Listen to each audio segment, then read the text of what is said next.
Assalomu alaykum, sizlar salomatmisizlar? Demak, masalaga o'tamiz. Bu yerda aytayaptiki, B nuqtada mutlaq balandlik 1900 metr, 570 mm simon ustuni ekanligini bilishimiz mumkin. Ana mutlaq balandligini 400 metr ekan bilishimiz mumkin. Sababi bu 1900 bo'lsa, unga eng yaqini 2000 bo'ladi, undan eng pasti esa 1800 bo'ladi.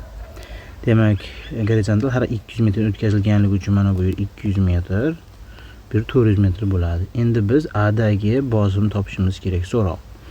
Demak, birinchi qiladigan ishimiz 1900 metrdan ayiramiz, 400 metrdan ayiramiz.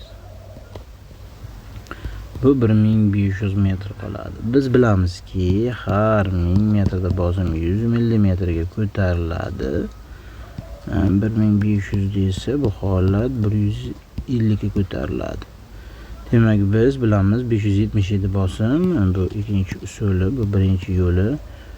Uchinchi yo'lda esa demak 570 ga biz qo'shishimiz kerak, 150 mm simon ustuni qo'shishimiz kerak. 0 7 ga 5 2 1 tilla 6 7 demak 720 mm simon ustuniga teng bo'ladi ustozlar. Takibimizni kuzatishda davom eting. Yana kommentariy qismiga yozing, yana qanday masalalar ko'proq siz uchun yoritib berishimiz kerak. Buni ijtimoiy tarmoqda ko'proq yoritishga harakat qilamiz. Bizni kuzatishda davom eting. Sog' bo'ling, salomat bo'ling.